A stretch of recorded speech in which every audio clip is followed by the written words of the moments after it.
বিহারের ফলাফলের প্রায় তাৎক্ষণিক পরে ত্রিপুরাজ্যের মধ্যে ভারতীয় জনতা পার্টির আশ্রিত সমাজবিরোধীদের দ্বারা এই বর্বর আক্রমণ শুরু হয়েছে বিরোধীদের উপরে, বিশেষ করে সিপিআইএমের উপরে।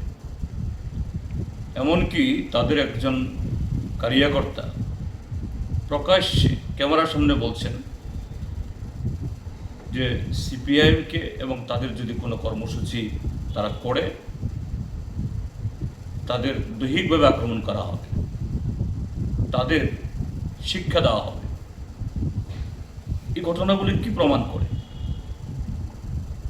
যে বিহারের ফলাফল সম্পর্কে ভারতীয় জনতা পার্টি শুধু ত্রিপুরাতে না, সারা দেশে তারা খুব গুরুতর সন্দিহান ছিলেন। গত 20 বছরের অপশাসনে, দুর্নীতি এবং জনগণ থেকে বিচ্ছিন্নতায়, কাজে বিহারের রেজাল্টের পর যদি এটা তাদের বিরুদ্ধে যায়, এটা সারা দেশেই তাদের জবনিকা টেনে আনবে।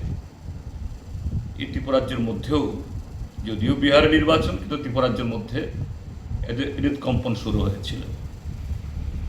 কিন্তু সেখানে যদিও এগুলো আরও পরীক্ষা নিরীক্ষা, আরও বিস্তৃতভাবে এই কি বলে এগুলো সম্পর্কে বিশ্লেষণ করার পর তারপর বলাই সমীচীন হবে, কিন্তু প্রাথমিকভাবে সারা দেশ থেকেই এটা অভিযোগগুলো উঠছে।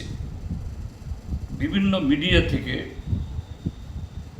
আঙুল তোলা হচ্ছে যে নির্বাচন কমিশন বিভিন্ন সময়তে তার দেওয়া তথ্য আর ফলাফল, যে বিহারে যে সেখানে কোনো পলিটিক্যাল পার্টি স্বাধীনতার পর 52 সালের পর 101টা আসনে এই প্রতিদ্বন্দ্বিতা করে 95টা আসন জিতে গেছে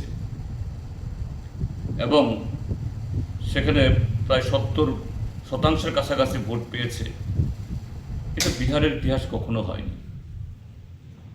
আর আরেকটা তথ্য ভেসে আসছে, স্বয়ং মুখ্য নির্বাচন কমিশনার বলছেন বিহারের মোট ভোটার 742 লক্ষ।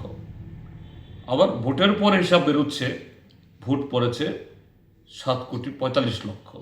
তার মানে 100% বেশি যদি তথ্য সঠিক হয়ে থাকে, কিন্তু নির্বাচন কমিশন বলছেন 67%।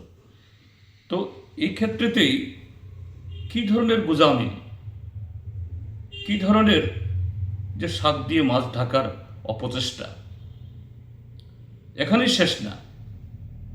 যে নির্বাচন কমিশনের সেখানে পক্ষপাতিত্ব, ঠিক নির্বাচনের 2 দিন আগে, প্রথম পর্বে নির্বাচন হওয়ার পরও যে সরকারি কোষাগার থেকে হাজার হাজার কোটি টাকা অনলাইনে সেখানে ভোটারদের প্রভাবিত করার জন্য টাকা দেওয়া হয়েছে, এই অভিযোগ উঠে আসছে। নতুবা এই ফলাফল হতো না, অস্বাভাবিক ফলাফল।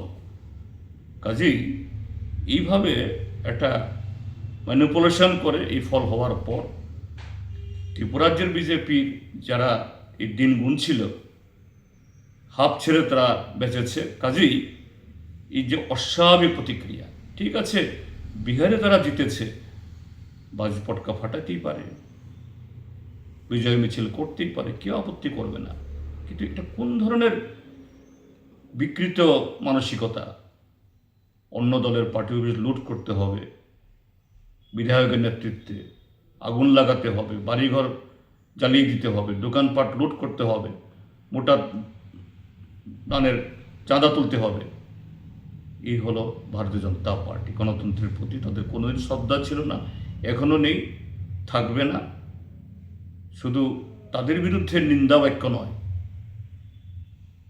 আগামী দিন সমস্ত গণতান্ত্রিক শক্তি ঐক্যবদ্ধভাবে এদের মোকাবেলা করাই হবে মূল কাজ, গণতন্ত্র রক্ষার জন্য এবং দেশ থেকে এই গণতন্ত্র বিরোধী, সংবিধান বিরোধী এই শক্তিকে হটানোর জন্য।